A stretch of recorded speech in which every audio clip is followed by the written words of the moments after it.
Alors bonjour à vous, merci d'être là. On commence tout de suite avec une prise de refuge, puis ensuite on continue les leçons et aujourd'hui leçon 51. Sangye chö tang tsoge chö namla chung chum parato dani kyapsuchi. Dage chen tsoge pe sunam ke dola pinchir. Sangye do parai sho. Voilà. Alors, très bien. Sutra de la pousse de riz. Je dis ça parce que effectivement, très justement, Annie m'a fait remarquer, et j'oublie chaque fois de mettre plutôt que de cours de tibétain. Pourquoi pas mettre cours de tibétain, mais Sutra de la pousse de riz, histoire que ce soit intitulé et qu'on sache. Mais évidemment, c'est bien de cela dont il est question. Et nous avons avec nous Véro, Jacqueline et Claudia qui viennent visiter le cours intermédiaire. Pour Claudia, tu es débutante, Claudia, donc il y a bien sûr des tas de choses qui seront pas. Il y a Caro aussi, des tas de choses seront pas évidentes, mais peut-être que pour Véro, il y a des choses déjà plus évidentes.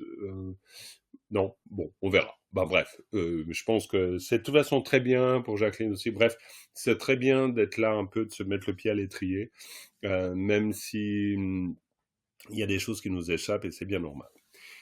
Le premier exercice, et ça c'est dans l'ordre de construction de la leçon. Aujourd'hui, on observe une partie très importante. C'est les 5 aspects de la production interdépendante extérieure. On parle bien de cela. Aujourd'hui, on observe l'aspect non éternel. Hein. Takparmayin. Takparmayin. Hein. Takparmayin. Takparmayin, pas si on veut. Peut-être juste... oui. Oui, Joël. Bonjour, Joël. Oui, bonjour, Joël. Excuse-moi, j'aurais pu... oui, bien sûr. Oui, je t'écoute. Non, c'est juste que je vois que tu as affiché la leçon 51. Oui. Et en fait, il me semble que, alors j'ai rattrapé mon retard, moi, avec les vidéos, merci beaucoup. Oui. Et en fait, il me semble, enfin, sauf erreur de ma part, que la leçon 50, elle n'a pas été traitée la dernière fois. Ah, c'est Peut-être que je possible. dis une bêtise. Je sais pas. Le problème, c'est que moi, j'ai très peu de mémoire de ce genre de choses. Je vais demander à... On a sauté la leçon de la semaine passée, parce que la semaine passée, on est resté sur la leçon précédente. Ah oui, d'accord. Donc, on a une leçon d'avance, alors. Oui, il fallait qu'aujourd'hui, on revoie le PDF de la fois précédente. Mais écoutez, c'est très bien. On a une leçon d'avance, alors. Ben, c'est parfait, on a une leçon d'avance. Ça nous donne une petite marge. Comme ça, vous avez eu... Mais alors, merci beaucoup, Joël. Hein. Désolé, c'est moi. Je me souvenais plus du tout.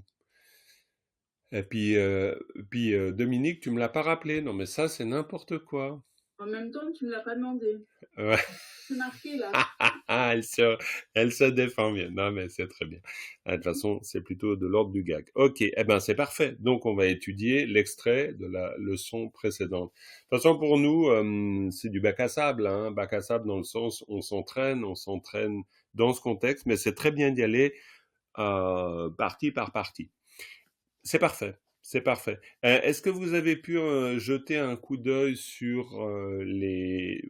Vous avez vu maintenant à la fin des leçons, je vous mets toujours quelque chose sur les particules. Là, en l'occurrence, il y avait pas mal d'informations sur les particules. Il n'y a pas besoin de tout apprendre, mais est-ce que vous avez pu regarder un peu ça? Ça vous aide? Ça précise des choses? Bon, plus ou moins, on dirait. Oui? Bon, on verra bien. Hein. De toute façon, on reviendra là-dessus parce que l'usage, ou plutôt la connaissance des particules, c'est notre fond de métier, on va dire, ou fond de commerce, comme vous voudrez. Bon, voilà. L'extrait que nous allons lire aujourd'hui est tenter ensuite repère des particules. On n'a pas besoin de les apprendre toutes, mais on continue à éclairer la forêt en se disant, tiens, un cerisier, tiens, un chêne, même s'il y a plein de choses qui nous échappent. Pas de problème. Ok, premier exercice, lecture. Qui veut bien lire une ligne, 2 lignes, autant de lignes que vous voulez? Moi, je veux bien. Eh ben, c'est super, Cathy, vas-y. Et il y a Frédéric qui nous rejoint aussi. Bonjour Frédéric. Alors, bonjour, voilà. Alors, vas-y, Cathy. N'oubliez pas de mettre votre vignette visible, ça m'aide quand même pour les interactions, parce que sinon je vous vois, j'ai tendance à oublier si vous n'êtes pas visible. Quoi, juste pour vous. Vas-y Cathy.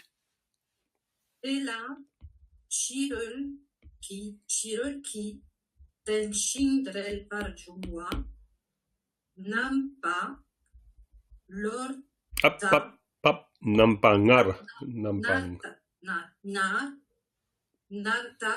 Nartate. Bravo, pas mal, pas mal. Relis la première ligne, tranquille. Ela, Chirulki, Tenshindrel Parjumwa. Bravo, là tu l'as fait d'un coup. Tenching del Parajungwa. Très bien. Refais-la juste pour le plaisir. Ela, Chirulki, Tenshindrel Parjumwa. Impeccable. Tenching del Parajungwa. C'est pas facile de se la mettre en bouche. La loi de la coproduction conditionnée ou l'interdépendance. Tenching del Parajungwa. Il y a tellement de choses importantes à comprendre là-dessus, on reviendra. Je te laisse poursuivre à partir de Nampa. Nampa, Nyalpa, Tate. Alors, ça, c'est intéressant. Nga pangar, tate. Mais c'est normal, parce que, mais c'est une parfaite illustration de la nécessité de connaître les particules. Parce que si, comme tu viens de le dire, nampa, ngarta, alors ngarta, c'est comme si c'était un mot en lui-même, et ce n'est pas un mot en lui-même, mais pour l'instant, c'est normal, vous le savez pas, mais nga, c'est le chiffre 5 avec une particule oblique qui est collée derrière. Donc du coup, ngar, ça s'arrête. Nampa ngar, les 5 aspects. Nampa qui veut dire les aspects. Nampa ngar. Vas-y pour la deuxième ligne toujours, Cathy. Nya Kangshena. Attention, c'est nga, c'est O, le son. Nga, ça veut dire 5, c'est le chiffre 5. Tu sais compter jusqu'à 5, Cathy? Chik. Ni. Bravo. Su. Bravo. 4 choses. Chi, pour 4, ouais. Et puis 5. Et puis, Nya. Bravo. Nga. Attention, pas nya, mais nga. Ouais. Nya. Oui, nga, pas nya. Pas nga, pas nya, nga. Na. Nga, encore plus, nga. Nya.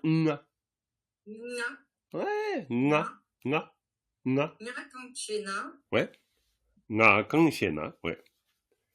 Et puis encore ça, vas-y.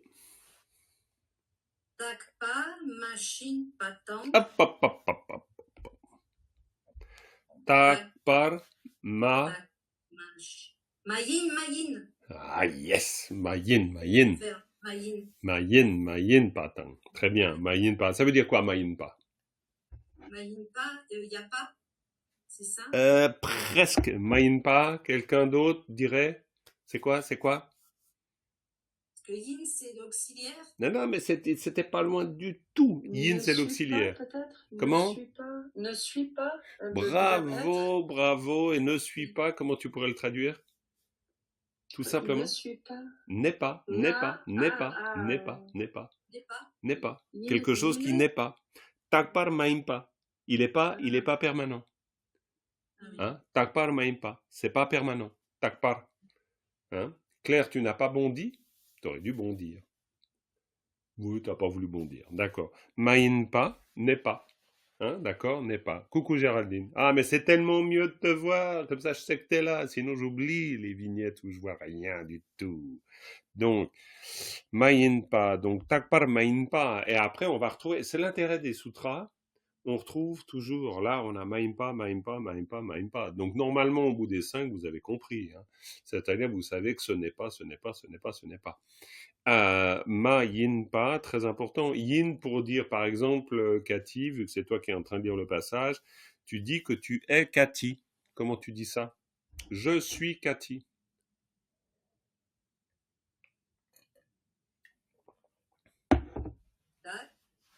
Ouais, vas-y. Je suis. Dakatili. Yin.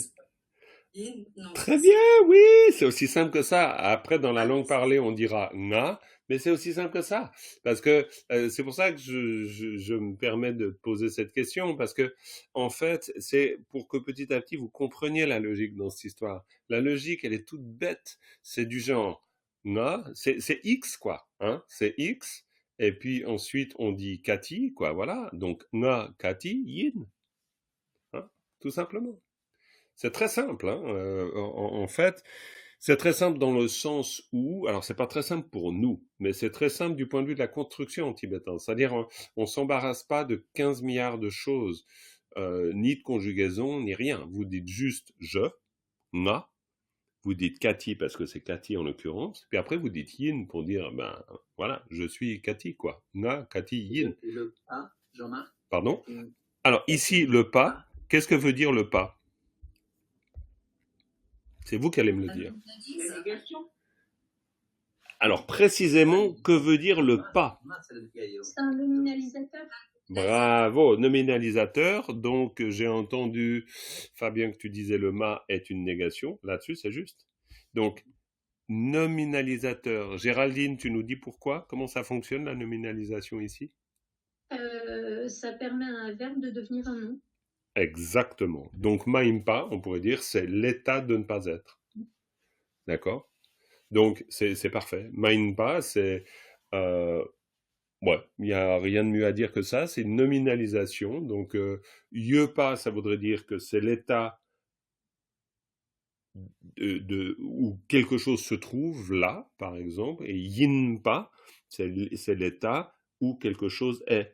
Alors, mayinpa, l'état de quelque chose qui n'est pas. Et yinpa, évidemment, quelque chose qui est. Si on voulait dire la même chose, mais à la forme affirmative, Cathy, comment tu dirais? Takpar, yun patang, Pas yun, mais yin. yin. Ça, par contre, petit à petit, vous allez comprendre l'importance qu'il y a à ne pas se tromper entre yin et ye. Oui, parce qu'il y en a un qui est sûr et l'autre qui est pas sûr. Ah, c'est pas mal ça. Alors, c'est pas tout à fait ça. Je vous explique la différence. Un jour, je vous ferai un petit laïus là-dessus. Mais pour l'instant, vous pouvez déjà retenir une notion simple. Yin, c'est un auxiliaire d'état. Ok? Ye, c'est un auxiliaire de localisation. Je vais vous noter ça. Comme ça, vous le verrez. Ok. Donc, on va dire comme ça. Donc, yin, en utilisant yin, il peut y avoir plusieurs formes pour cet auxiliaire, mais on va en prendre qu'une pour l'instant. Yin, auxiliaire d'état, ce qui est faussement traduit par le verbe être. C'est pas tout à fait le verbe être. C'est un auxiliaire d'état et d'identité. C'est pour dire l'identité ou l'état d'une chose. Ok, du genre, c'est une tasse. Ben, vous vous posez la question induite. Qu'est-ce que c'est? Et vous répondez, ah, bah, évidemment, c'est une tasse. Donc, ça veut dire que vous vous êtes posé non pas la question de la localisation de l'objet, vous êtes bien d'accord? Vous vous êtes demandé ce qu'est l'objet. Donc ça, c'est typique de yin.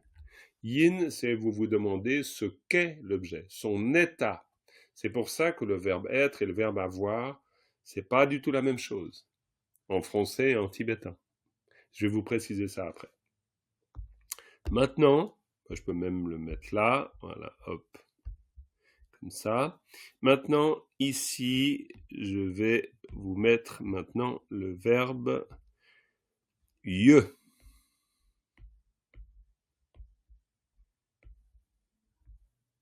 Voilà, ye. Et ye, à la différence de yin, ye, ça veut dire que quelque chose se trouve ici, c'est-à-dire c'est une localisation. C'est un auxiliaire qui est faussement traduit par le verbe avoir. Maintenant, vous allez comprendre, je vais vous expliquer pourquoi on ne peut pas dire le verbe être et le verbe avoir. Quand, là, j'ai demandé à Cathy, tu fais la phrase « je suis Cathy ». Donc, na, Cathy, yin, parce qu'on dit na plutôt que da. Bon, mais ça, c'est juste, bon, bref. Da, na, ça va très bien. Na, Cathy, yin. Très bien. En français, si je demande à Cathy ou à Caro ou à Claire ou à Géraldine ou à Frédéric, est-ce que tu es ici? Tu vas me répondre, je suis ici. Ok? Si je demande à Claudia, est-ce que tu es Claudia? Elle me dit, je suis Claudia. Donc en français, aussi bizarrement que ça puisse être, on utilise le même verbe pour s'identifier et se localiser. Ce qui est quand même, si on y réfléchit 2 secondes, mais on n'a jamais réfléchi à ça, évidemment, vu que c'est notre langue, une aberration totale. Parce que être ici, si on y réfléchit 2 secondes, si ça a la même valeur que être Claudia, bon, je pourrais aussi être Paris, être n'importe quel lieu. Donc, c'est très étrange. En espagnol, on fait la différence. Eh ben, bravo. Eh ben, bravo. Enfin, il y en a quand même il y a des latins qui sauvent les autres. Voilà. Et c'est les Espagnols. Très bien. Eh ben, parfait. J'apprends quelque chose. Je ne savais pas qu'on faisait la différence en espagnol. Caro, tu dois le savoir. Tu parles parfaitement l'espagnol. Donc, tu le sais. En français, on est dans une confusion absolue. On ne sait pas si nous sommes là ou on ne sait pas si nous sommes celui-ci.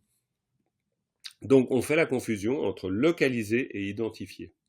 En tibétain, on ne la fait évidemment pas. C'est impossible.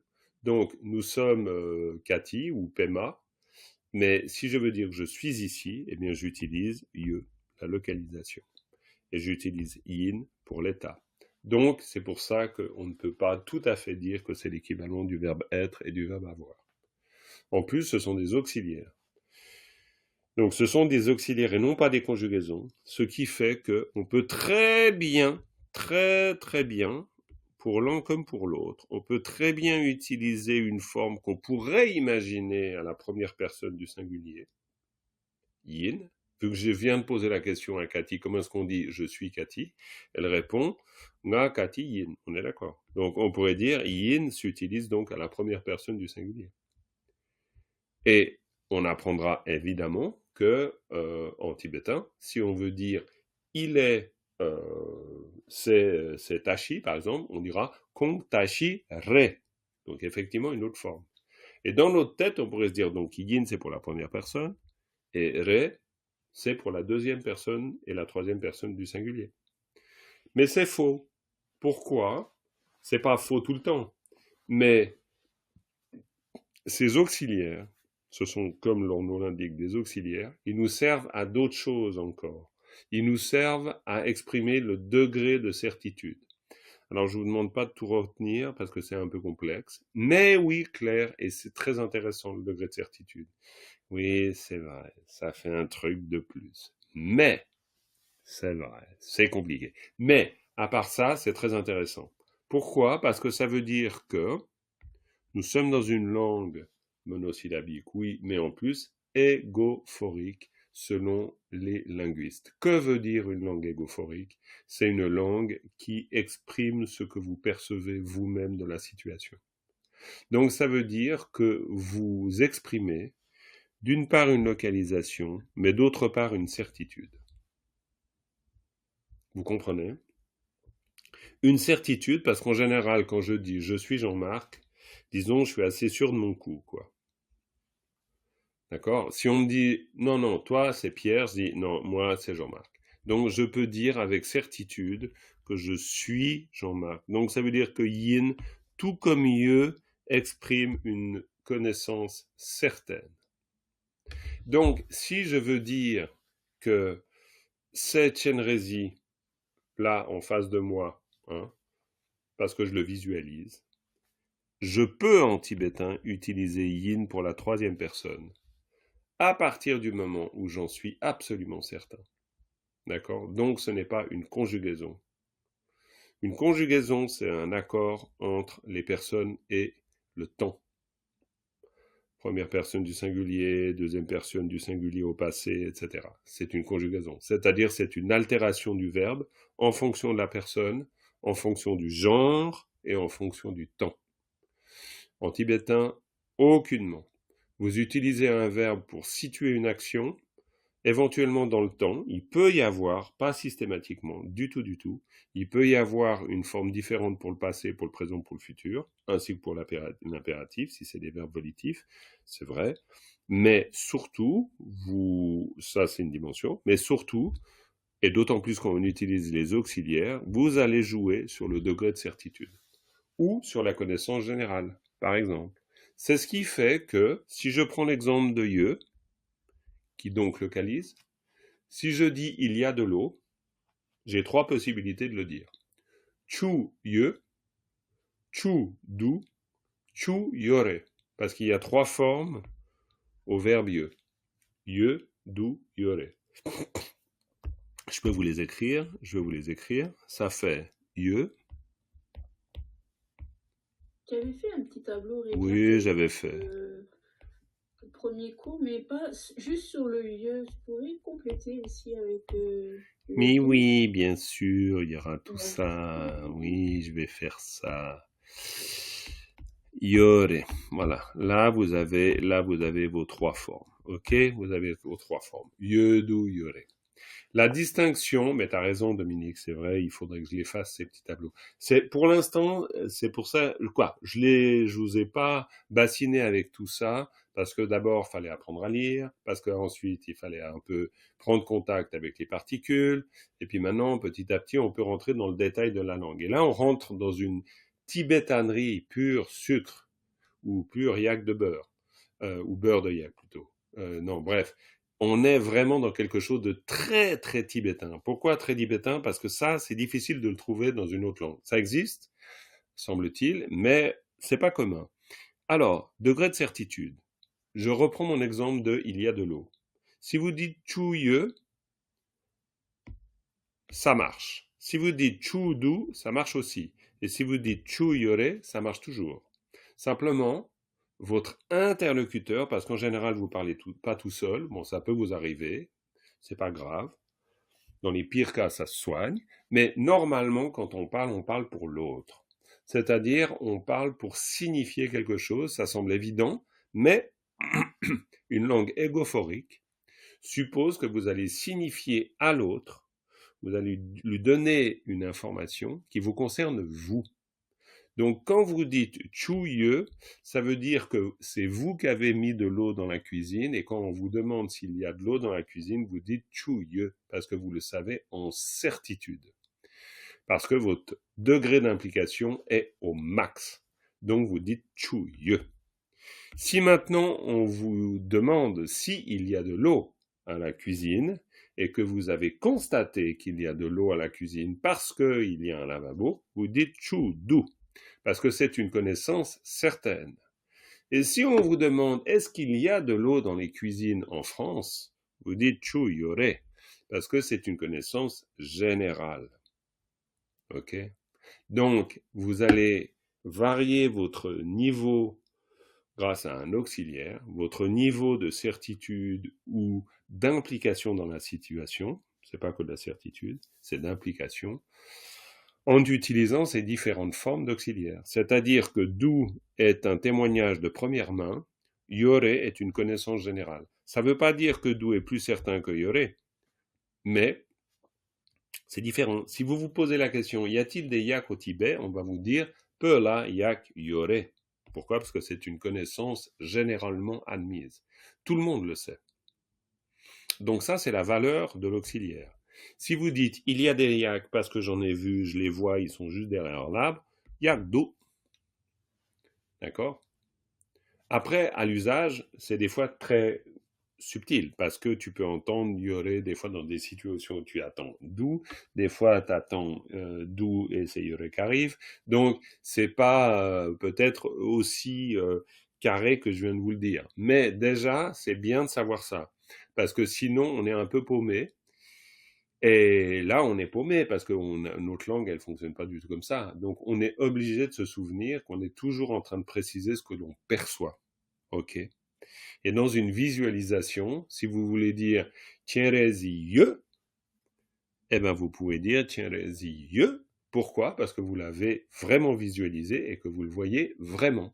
Donc vous n'êtes pas obligé d'utiliser une forme en do et en yore. parce que vous voulez dire à votre interlocuteur que c'est très clair pour vous. D'accord? Et ça, bah voilà quoi. Ça, c'est quand je vous dis que c'est une tibétanerie dans le sens où c'est très culturel. Je veux dire, c'est plus que culturel, c'est la construction de la langue et que là, on rentre dans une spécificité de la langue. Ça sera difficile de trouver l'équivalent. D'ailleurs, il n'y a pas d'équivalent. C'est pour ça qu'on dit qu'en tibétain, il n'y a pas de conjugaison au sens où nous entendons conjugaison. Ça n'existe pas pareil. Mais en même temps, c'est beaucoup plus simple. Parce que ici, on reprend notre exemple. Et justement, avec yin, l'eau, avec yin, ça serait en montrant quelque chose, par exemple, en disant ça c'est de l'eau. Oui, alors ça c'est très rare parce que en général, tu diras chure, c'est de l'eau. Tu utilises, non, ça je pense que chuyin, non, je pense pas. Je pense que ça marche moins bien avec cet exemple parce que je vois pas comment. Ah, c'est difficile ça, parce que yin c'est vraiment un tel niveau de certitude qu'il faudrait être soi-même de l'eau pour dire chuyin. Donc, non, je pense on utilisera Chu-Ge. Parce que c'est certain quand même, c'est sûr, t'es pas en train de te tromper, mais Yin, c'est vraiment réservé pour le jeu. Pas d'une manière absolue, parce que tu peux trouver, ben, par exemple, ici, Takpar Ma Yin Pa. Dans une construction nominalisée, on utilise la forme Yin. Bon, ça, c'est juste pour vous introduire à des choses. Ça ne veut pas dire que vous devez retenir ce que je suis en train de vous dire. C'est juste la sensibilisation. Ça, c'est de la sensibilisation à l'égard de la langue. Parce que par contre, à votre niveau, ce que vous devez retenir, c'est main pas, n'est pas. Ça, vous devez retenir. Pourquoi? Parce que ça, c'est une idée. On pourrait dire c'est un concept, c'est une idée clé. Main pas ou yin pas, être ou non être, on pourrait dire. Yin pa, main pa. Puis après, de toute façon, par l'usage, vous apprenez les subtilités de cette histoire-là. Mais ça vous sensibilise à la langue. Par contre, ici, vous avez un bon exemple. Takpar, main pa. Takpar, ça veut dire ça veut dire permanent, n'est pas. Mais ça vous explique un peu pourquoi on prend cette forme. Parce qu'on pourrait dire aussi takpa mare. Tu vois? Bon, vous n'allez pas vous dire ça, mais disons, si vous connaissez les deux formes yin et re, bah, vous vous dire, mais pourquoi c'est yin et pas séparé, quoi? Bah, parce que là, c'est une construction ma yin pa, parce que c'est une construction nominalisée. Mais je veux pas vous en dire plus. Faut pas compliquer le truc, hein. C'était juste sentir un peu la subtilité de la langue. C'est juste le but. C'est pas vous en demandez pas plus. Et puis d'autant plus que le sutra ici, il est simple parce qu'on retrouve la même forme, main pa, et puis après plus. Voilà. Donc on va continuer. Qui c'est qui poursuit la lecture? Donc merci beaucoup Cathy, t'as lu jusque-là, t'as lu très bien, donc c'est parfait. Ouais, parfait. Qui veut lire la suite? Vas-y, Fabien. Vas-y. Depuis Chepa. Shepa mayin pa tang. Très bien. Kopar mayin patang. Alors là, juste un petit moment pour voir ça. War. Et yes, bien sûr. Parce que, mais bon, là, c'est une question de vocabulaire. Mais je vous rappelle la règle. Quand wa, et on parle bien de wa, hein, attention, c'est wa dont on parle ici. Ce n'est pas le ra. Quand on parle de wa en deuxième syllabe d'un mot, ou plutôt du pa en deuxième syllabe d'un mot, ici, eh bien, c'est wa. Donc, ça signifie que ici nous avons un mot et qu'ici nous avons une particule. D'accord? Alors ça, vous allez vous y habituer parce que c'est tellement commun de voir war à war. Alors maintenant, après, si c'était ça, par à par, ça veut dire enflammé. Donc le contexte n'est pas le même. Hein. Mais bon, voilà. Donc au bout d'un moment, vous vous trompez plus avec ce genre de truc.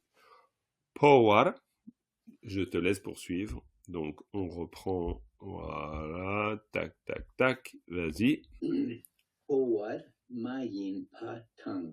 Ouais. Ma yin pa, hein, c'est ma yin pa tang. Ma yin pa tang. Ma yin pa. Ma yin pa. Vas-y. Ma yin tang. Yi chung. Alors, rakataka, shakyu, yu, chu. T'oublies quelque chose. Rakataka yata gya shapkyu gyu. Shakyu, gyu. Rakataka yata gya. Et c'est gya shapkyu gyu. Rakataka yata gya shapkyu gyu. Vas-y, répète. Rakataka yata gya shapkyu gyu. Encore une fois. Rakataka yata gya shapkyu gyu. Encore. Rakataka yata gya shapkyu gyu. Très bien.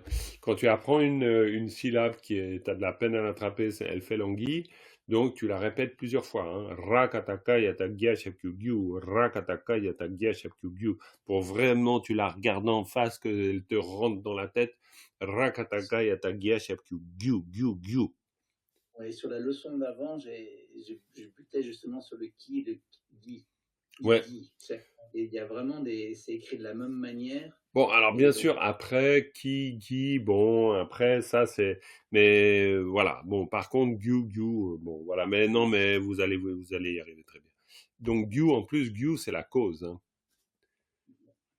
Pas que, mais c'est entre autres la cause, donc c'est très important, hein. Donc, vas-y. Pas que la cause. Les. Alors là, c'est un peu, il y a deux fois le nga, hein. Chungu, là, c'est pas évident, hein. Chung, redis voir, là, redis voir. Hein? C'est pas clair, ça. Gyu, chungu. Gyu, chungu. Alors, nga shapkyu mu. Na, ça c'est nya.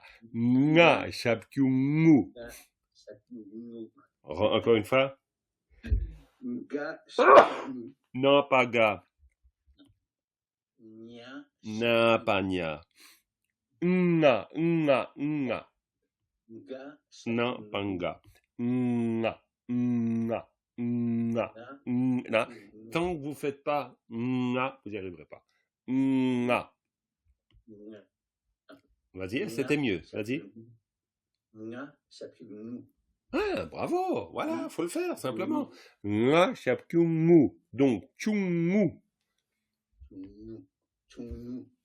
Attention, hein, pas chungyu, hein.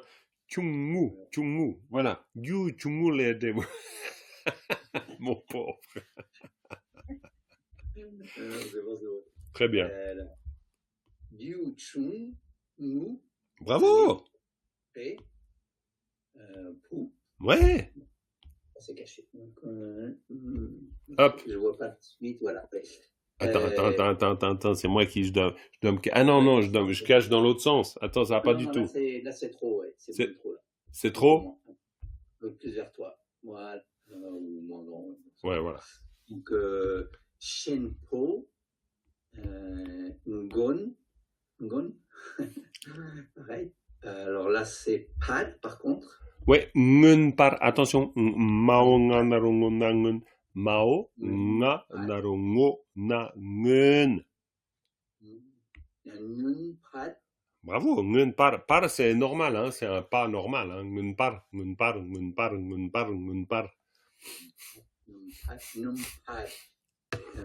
Troup, patang. Drup, c'est mieux que troup. C'est mieux. Parce que c'est drup. Attendez, faut juste que je me mouche. Donc, je disparais 2 secondes et vous m'entendez pas 2 secondes. Karatacha.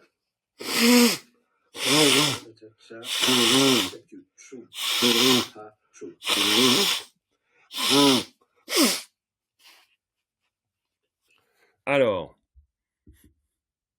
je réapparais. Qu'as-tu dit? Ao. Donc, ao, karatacha, shapyu, pa, tru. Oui, mais attention. Ao, quand il y a un ao, quand il est préfixé, c'est ao karata ja, shapkyu, pa, drup. Le K devient Ga. Tra. Karatatra, cheptu, tru. Pas Drup. Hmm. Ah oh. Non, mais c'est simplement que le K devient Ga. Ao karatadra shepku drupa drup pa tangatang. Drupa tang. Drupata. Drupa tang. Très bien, très bien. Il n'y a pas besoin d'aller plus loin. C'est parfait. C'est parfait. Voilà. Est-ce que quelqu'un est bien. Donc, voilà. J'ai une question, moi. Bien sûr. Oh, excuse-moi, Caro. Mais non, mais j'ai oublié que tu avais levé la main, mais ça va pas. Vas-y, Caro, dis voir. Je t'ai abandonné toute seule dans ton petit coin de l'écran là-haut. Ça va pas. Je t'écoute. Mais tout à l'heure, tu as dit que quand tu étais à Chowar, tu disais que si c'était Chopa, ça serait autre chose. Mais on est d'accord que ce soit par ou war, c'est toujours des deuxièmes syllabes de mots qui nominalisent la syllabe précédente et que le ra, c'est toujours une particule. Ça, c'est toujours, on est d'accord ou pas? On est toujours d'accord que c'est ça. C'est tout à fait vrai. Mais ça ne marche que dans le cas où war est la deuxième syllabe d'un mot. Ouais, voilà, c'est ça. Ok. Mais si c'est la. Par ou war, quand on voit par ou quand on voit war, ça nominalise le mot Ah précédent, non, et c'est ça. le ra, c'est la particule. Eh ben non, c'est ça le truc. C'est que si tout à coup on a le verbe enflammer, eh bien c'est barabar, bar. Et le ra fait partie du verbe. Ah ouais, ok. Yes, oui, Ok, oui. Ça, c'est pas un automatisme à prendre, en fait. Ah, c'est-à-dire la règle qui veut que le pas comme dernière syllabe d'un mot se prononce wa, oui, ça c'est un automatisme à prendre. Mais Après, pas que si... non, mais si tu veux, après, le truc c'est que le contexte. Alors, bien sûr, pour nous, il n'y a pas toujours de contexte parce qu'on ne connaît pas le vocabulaire. Mais en tibétain, le contexte est clair, quoi. Je veux dire, tu peux absolument pas te tromper. Quand tu vois... Pourquoi tu dis dernière syllabe d'un mot, Jean-Marc? Parce que là, c'est la... Ah, bah alors regardez. Po, wa, ça c'est le mot. C'est pour ça que c'est la dernière syllabe du mot. T'es d'accord aussi, Véro? Ouais, Véro est d'accord. Très bien. Non, mais voilà, c'est juste pour savoir. Et Claudia est d'accord. Joël est d'accord aussi. C'est difficile de comprendre ça. Ouais, bien Parce sûr. que c'est le mot, tu as dit la dernière syllabe d'un mot, donc il faut connaître le mot. Oui. Et puis tu as aussi dit que c'était la deuxième syllabe du nom toujours. C'est ça? Alors, plus simplement, alors on va dire ça comme ça. Plus simplement, quand ici cette lettre qui est un wa ou qui est un pa plutôt, quand le pa se retrouve dans la position de la dernière syllabe d'un mot, quel que soit le mot avant, hein, il peut avoir 2 syllabes ou 3 syllabes. Quand il est dans la dernière syllabe, il se prononce wa. Quand c'est la dernière syllabe du mot, il se prononce wa. Après, dans l'usage, on apprend petit à petit à repérer en se disant « Ah, là il y a un ra », donc le ra est une particule. D'accord? C'est une particule. C'est une particule oblique. Géraldine, qu'est-ce que tu peux nous dire? Je suis sûr que tu vas nous dire quelque chose de cette particule oblique ici. Géraldine, on t'écoute. Le ra, c'est la particule oblique qui donne la direction vers laquelle l'action se fait. Bravo. Est-ce que tu peux dire quelque chose de la morphologie de cette particule? Alors, elle est morphologiquement variable. Alors, yes. Je ne sais plus exactement. Elle a 5 ou 7 variantes. Alors ça, c'est parfait comme réponse. J'adore ça. Pourquoi j'adore ça? Au sens, je suis pas du tout ironique. Hein. J'adore ça parce que ce dont on doit se souvenir, c'est qu'elle est variable. Maintenant, si c'est 5 ou 7 variantes, pour vous, pour l'instant, on s'en fout. C'est pas très grave.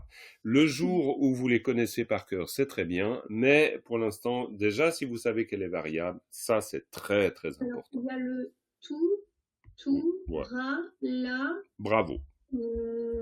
C'est parfait. Il y en a une autre, je ne sais plus. Ça, c'est complètement égal. Pourquoi? Parce que au fur et à mesure, dans les textes, vous allez les repérer. Je ne connais pas la petite chanson.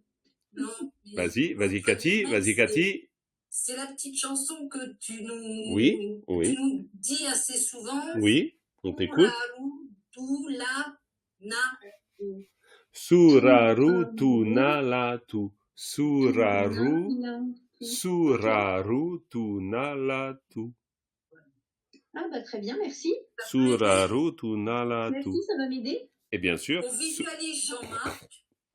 voilà, vous le visualisez comme ça. Suraru tu nalatu. Voilà, et puis c'est bon après. Suraru tu nalatu. Voilà, ça c'est les 7 formes de la particule du latin.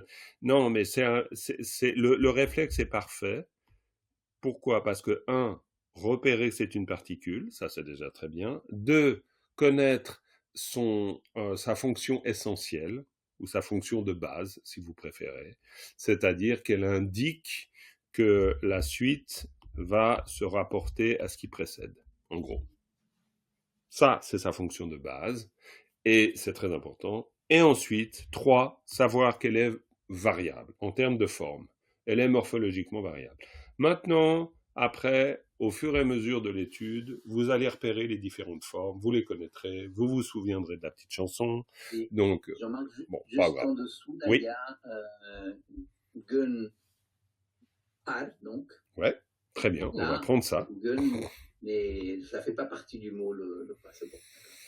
Eh ben, en fait, c'est très bien que tu fasses ça, parce que ngun par et porwar, c'est exactement la même construction. La même. Donc, on va faire un petit lien. T'es d'accord, Caro? Ouais, pas tout Et à quand on dit fait. partout, en fait, c'est là que, en fait, par exemple, on a une syllabe où c'est pas un la donne et tout. Mais parce que là, la syllabe elle est en premier, donc c'est ça, non? Yes! Yes! Si, bravo, Oui. bravo. Ok, ça y est. Parce que Merci. par, ça veut dire aussi intervalle, pas seulement brûler. Ouais. Ouais, non, mais alors évidemment. Non, Quel exemple. Merci. Non, mais bravo. Très bien. Partout, très juste. Maintenant, voyons ça. Ça, c'est très intéressant. C'est-à-dire qu'ici, vous avez ici un exemple d'un mot avec une nominalisation sous la forme d'un pas. On est d'accord? Hein? Ok. Eh bien, ici, hello Béatrice, qui nous rejoint, je crois. Et ici, nous avons un exemple d'une nominalisation avec un pas, c'est-à-dire la même syllabe. Simplement une autre forme, je veux dire la même syllabe. Excusez-moi, pas la même syllabe. La même lettre, simplement les nominalisateurs, on peut utiliser plusieurs lettres qui font office de nominalisateur. C'est pour ça qu'on peut retrouver, et ça répond à ta question Fabien, ici la construction, vous voyez, elle est la même, c'est X, là c'est X, et puis par contre vous avez ça, et là vous avez ça. D'accord? En termes graphiques, c'est la même construction. Ça veut dire quoi? Ça veut dire que wa et pas, ou alors préférons pas et pas, à l'origine, après ça devient wa, on est d'accord. Mais disons, pas et pas font partie du même groupe. Et les deux peuvent être des nominalisateurs. La lettre ma peut aussi être un nominalisateur. Vous avez plusieurs nominalisateurs possibles. Mais on ne rentre pas dans le détail de toutes les lettres qui peuvent être nominalisateurs. Encore une fois, on apprend par contexte. C'est beaucoup plus digeste. Sinon, vous vous retrouvez avec des tartines de théorie et c'est compliqué. Ok? Ça, c'est un nominalisateur. Ça, c'est un nominalisateur. Donc, vous avez ngun, vous avez po, et ça, c'est des mots. Après, les mots, faut les connaître. Mais ça, oui, bien sûr, Frédéric. Oui, alors, d'abord, non, pas grave, Géraldine. D'abord, Frédéric qui avait pris la parole. Oui, je t'écoute. Ça n'a rien à voir, mais pour moi, c'est comme la pratique. Je veux pas te dire une bêtise, mais je crois que oui. Mais attention, on n'est pas en train de parler de Powa par contre. Hein. Le contexte est différent. Hein. On va là ici, on parle des 5. Alors, on va les avoir ici, là, non-transfert. Donc ici, on parle de l'impossibilité d'un transfert direct d'identité d'un moment à l'autre tout en maintenant une continuité causale. Qu'est-ce que ça veut dire? Ça veut dire que on va pas transférer par rapport à une cause et une conséquence. C'est pas une espèce de, on fait pas une espèce de switch du genre, tac, il y a un bond qui fait que la chose se retrouve ailleurs. C'est pour dire, mais bon, après, après, cette notion de non-transfert, c'est plutôt une notion, dans ce contexte-là, philosophique. Et après, dans le texte, le sutra, on va reprendre chaque aspect, c'est-à-dire la non-permanence, la non-interruption, le non-transfert. On veut dire qu'il n'y a pas une entité qui réellement passe d'un état A à un état B. C'est ce qu'on entend par non-transfert. Mais pour reprendre ta question, super intéressante, oui, poa, c'est la notion du transfert de conscience. Mais là, pas dans ce contexte. On ne peut pas dire qu'il s'agisse d'un transfert de conscience. Attention, quand on dit poa, ça veut dire transfert. Hein. Ça ne veut pas dire transfert de conscience. C'est simplement qu'après, dans le contexte, quand on dit poa, on fait une référence à l'idée de transférer la conscience. Mais le terme poa, ça veut juste dire transfert. Si par exemple vous voulez dire vous déménagez, ben vous dites kampa pogidu. Vous dites po. C'est pour dire vous passez d'un endroit à l'autre. Hein. Donc c'est le sens racine de po. Déménager, c'est le même mot. Hein. Donc, quand on fait un transfert de conscience, on dit pas qu'on déménage chez Amitabha, bien que ça pourrait être une forme de déménagement. On pourrait envisager ça. C'est juste qu'on prend pas les meubles avec. Hein. Mais voilà, on les laisse à l'entrée. Mais à l'origine, le radical verbal, oui, c'est transférer, déménager, déplacer. Donc oui. Alors là, je poursuis sur ta question parce qu'elle est intéressante, Frédéric, parce que le mot, c'est bien poa. C'est-à-dire que c'est un verbe à l'infinitif. Parce qu'on l'a nominalisé. Vous êtes d'accord avec ça? Vous comprenez bien ce que je veux dire? Ok, ça c'est super important, hein, parce qu'on a nominalisé le fait du transfert. Hein. Donc poa, on a nominalisé. Donc quand on dit poa, ça veut dire que c'est une particule pour dire que la suite se rapporte au fait du transfert. Tout simplement. Hein.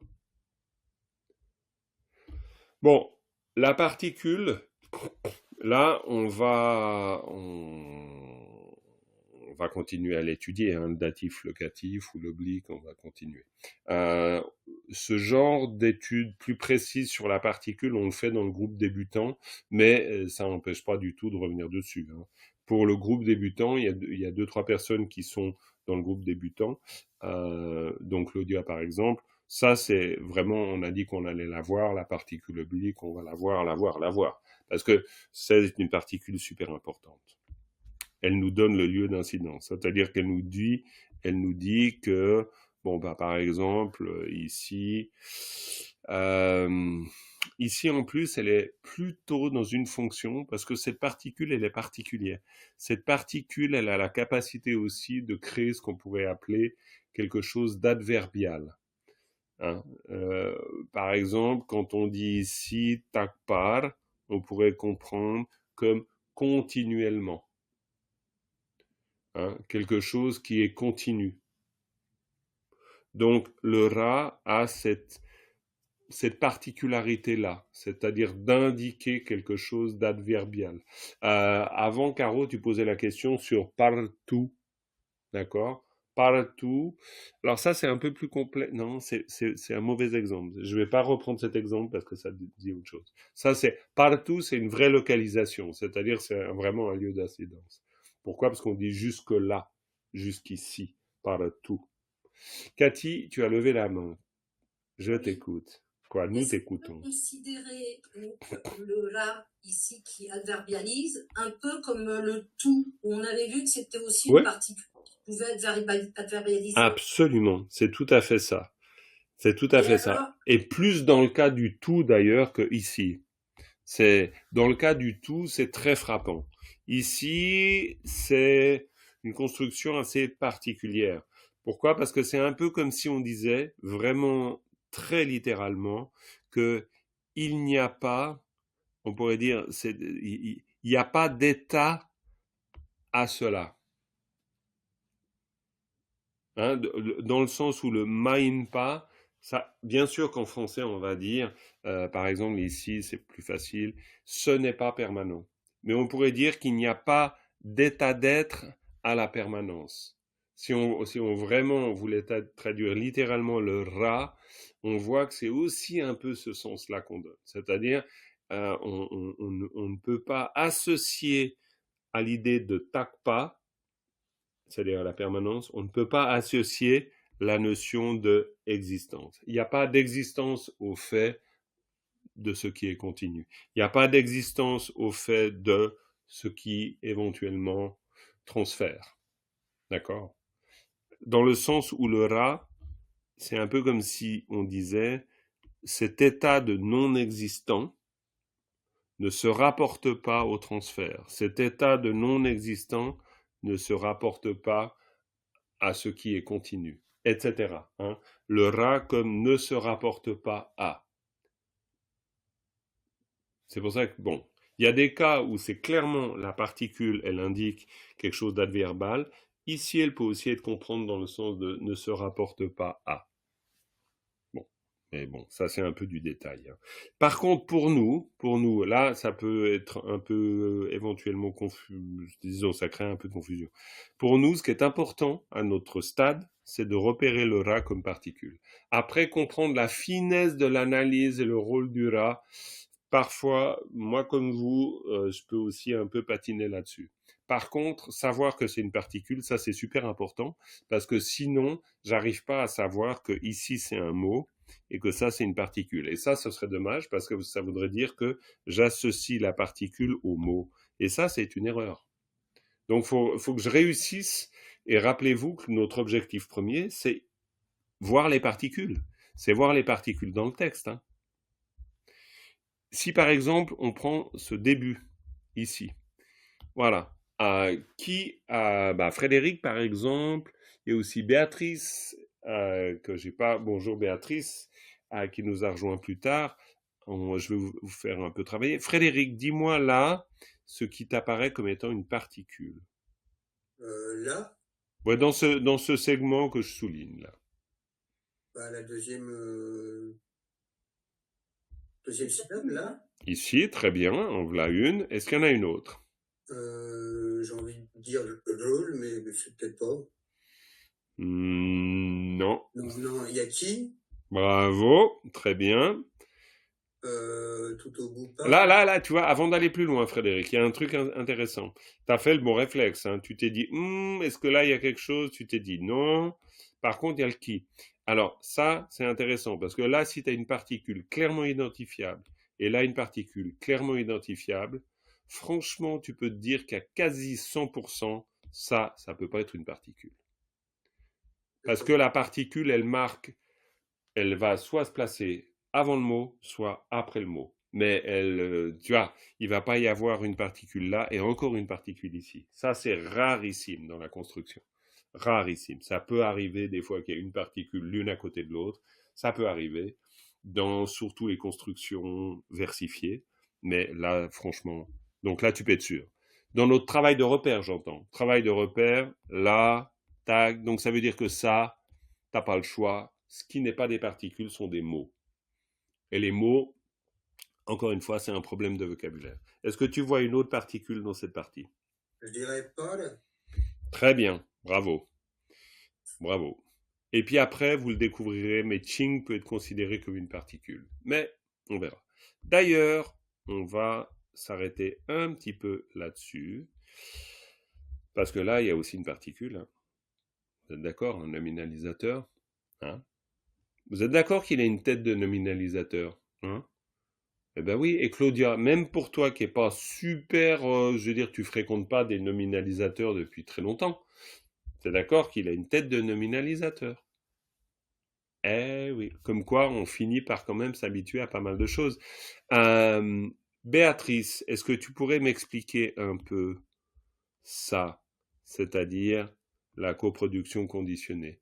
Qu'est-ce que ceci veut dire par rapport à ça? C'est quoi les éléments? Ça ne veut pas dire que tu dois tout savoir, mais juste voir si on peut décrypter un peu ça ensemble. Alors, Tenching, Drel, Par, déjà donc il y a le Pal, on a dit, Ouais, et Zhonghua. ouais. Du coup, on peut séparer, si on part du début, donc Ten Ching. Donc là, je viens d'entendre que ça pouvait être une particule. Bravo. Delpa, Ouais. Delpa. Donc on s'arrête là, c'est quelque chose. Bravo. Donc on a Ten et on a Jelpa. Ça, c'est pas mal. On a Ten et on a Jelpa. Après, le vocabulaire... Et on a Chung, hein, parce qu'en termes de mots... Chung, oui. D'accord, hein, donc on a 3 mots. Hein, Bien sûr. vous êtes d'accord, on a 3 mots. Vous voyez, ça c'est intéressant quand on fait de l'analyse. On a Ten, Jelpa et Jung. Ok, on a 3 mots. Donc maintenant, il faut qu'on voit le lien entre ces 3 mots. Qui se rapporte à quoi? Absolument. Donc là, on peut présumer Drel Ching, Drel Pa comme un groupe. Absolument, très bien. Et ça va beaucoup s'éclairer si je te dis que Qing, c'est une manière on pourrait dire de faire une conjonction, c'est-à-dire c'est un et. Une combinaison. Exactement, c'est une combinaison. Absolument. On combine ten avec delpa. Un ten Qing delpa. Ten, ça veut dire quoi? Quelqu'un a une idée de ten? Ça s'est enfui, moi. Il y a des trous. Un support, une base. Support, base, bravo Cathy. Support, base, très important. Quelque chose sur quoi on prend appui. Donc un support. Delpa, ça a le sens de quoi? Oui, Géraldine. Démarrer, début, non? Non. Relier. Comment? Relier, c'est ce que tu as dit, Géraldine, j'ai pas bien entendu. Oui, c'est ça. Oui, delpa, c'est le lien. C'est le lien. Hein, c'est le lien, le fait de relier. Donc ça veut dire ten ching delpa. Ça veut dire quelque chose qui... Absolument. Quelque chose qui se relie sur quelque chose. Qui se relie à quelque chose sur une base. Le lien de la base, du coup, puisque ten est la base. Absolument. Donc sur la base 2, on pourrait... Oui, sur la base de, très bien, sur la base de, ou lié à quelque chose en tant que support, ou sur la base de, et Jung qui veut dire... Et Jung, oui. Et ça veut dire... Surgir, Géraldine? Ah oui. J'entendais pas très bien. Hein. Junghwa. Surgir, bravo. Ouais, surgir. Donc ça veut dire quelque chose qui surgit en lien... En lien avec la base. Et sur bravo, bravo. Donc, on parle de la coproduction conditionnée. En français, coproduction conditionnée, c'est beaucoup plus compliqué qu'en tibétain, en définitive. Pourquoi? Oui. Parce que, en tibétain, on dit simplement qu'une chose surgit en lien avec quelque chose sur laquelle elle s'appuie. D'accord? Donc, ça veut dire qu'on est en rapport aux causes et aux conditions. Donc, ça veut dire que tous les phénomènes de l'univers ne peuvent se manifester que parce qu'ils sont en lien avec quelque chose sur lequel ils reposent. C'est-à-dire une cause, une base, etc. D'accord? Et là, nous sommes dans une partie du texte, parce que il y a la dimension philosophique est incroyable, parce que là, nous sommes en train de voir les 5 aspects de la coproduction conditionnée externe, chirol, qui veut dire externe, d'accord? Et on est en train de dire quelque chose, et on va rester un moment sur ces 5 aspects, parce qu'on va dire que ça dépend pas de la permanence, ça dépend pas de quelque chose qui cesse, ça dépend pas de quelque chose qui se transfère, ça dépend pas non plus de quelque chose qui est cause pour produire quelque chose qui est grand, et ça, et de la même manière, c'est pas non plus inscrit dans une continuité. Donc, c'est mystérieux. C'est-à-dire que, en fait, on est en train de nous tirer le tapis sous les pieds, en train de se dire, bah oui, nous, on aimerait bien quand même que la coproduction conditionnée, ça veut dire que ça part de là et ça va là. Eh ben, on va voir que c'est pas si comme ça. C'est encore autre chose. Donc là, avec ce sutra, on rentre dans le mystère de pourquoi les choses surgissent et comment elles surgissent. D'accord?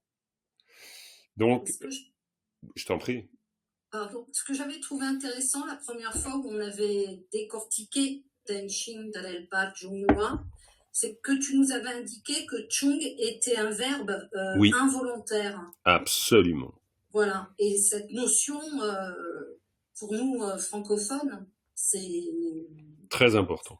important. Absolument. Et c'est pour ça que vous vous rappelez, dans quelques leçons précédentes, on parlait du sujet. On disait, ce n'est pas moi qui ai fait. Hein.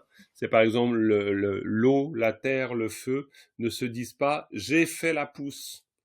Hein. Il n'y a pas l'idée d'un agent. Vous vous rappelez les leçons précédentes, on était en train de voir qu'il n'y a pas d'agent, il n'y a pas de décision volontaire de produire quelque chose. On parle là d'une dynamique. On est dans un événement qui se produit dynamiquement. Non, mais en fait, on fait du tibétain, mais en même temps, on est en train d'ouvrir une porte d'entrée dans une compréhension extrêmement importante. Voilà les amis, écoutez, c'est avec une immense frustration que je vais arrêter la leçon ici. Oui, Fabien ? Avant que tu fermes la leçon, est-ce que tu pourrais nous refaire une lecture? Absolument. Soit de ce texte-là, soit du suivant, peut-être, je ne sais pas. Comme vous voulez, je peux faire même les deux. Je peux faire une lecture de cette leçon et puis ensuite de la suivante. Alors, si vous voulez lire avec moi, vous pouvez. Dans ce cas-là, il faut simplement fermer le micro. Alors, je vais faire une lecture très simple. Hein. Alors, attends. Tela chirul ki tenching del par jungwa nampa ngar ta te nga kang na. C'est quoi les 5? C'est ce qu'on est en train de dire. Nga kang na. Tak par ma yin pa tang. Che par ma yin pa tang. Po war ma yin pa tang.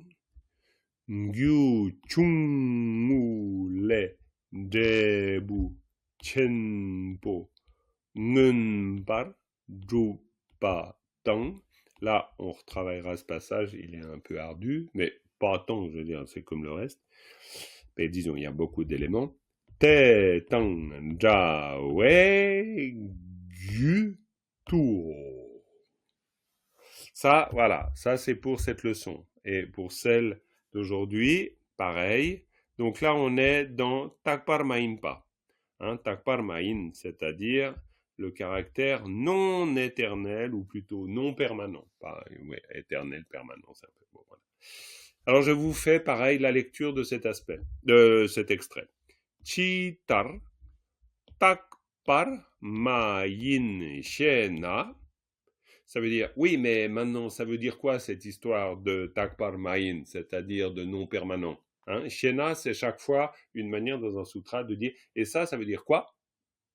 Hein? Shena, kangi chir, nyugu yang, shen la, sa pen yang, shen te, nyugu, kang yin pa, te ni, sa pen, ma yin la, sa pen, gak pa le, nyugu, jungwa, ma yin. Ma gak pa le kyang, ma yin ki, sa pen yang, gak la, te ni ki tse, nyugu yang, jung te. Te chir, tak par, ma yin no. Et là, on vient de donner tous les arguments pour dire que, à cause de ça, te chir, tak par ma yin, c'est pas permanent. Mais là, vous allez, et ça c'est voilà l'épisode 2 de la série coproduction conditionnée. Donc le teasing est fait, maintenant à vous d'aller découvrir c'est quoi les 5. Ok? Donc voilà, il y a du joli grain à moudre ici là-dedans. Ok, on va arrêter les amis, parce que sinon on explose trop l'horloge et ça va pas du tout. avec une dédicace. Ce nom de yi tam tue zubani tom ne nye pe donam pom ne kegana jimbala tupai sipe tsole doa dolwara isho. Voilà, merci beaucoup. Et puis, je vous souhaite une très bonne après-midi, bonne fin de journée. Portez-vous bien et on se voit bientôt. Merci, à bientôt. Bye bye, merci beaucoup. Merci.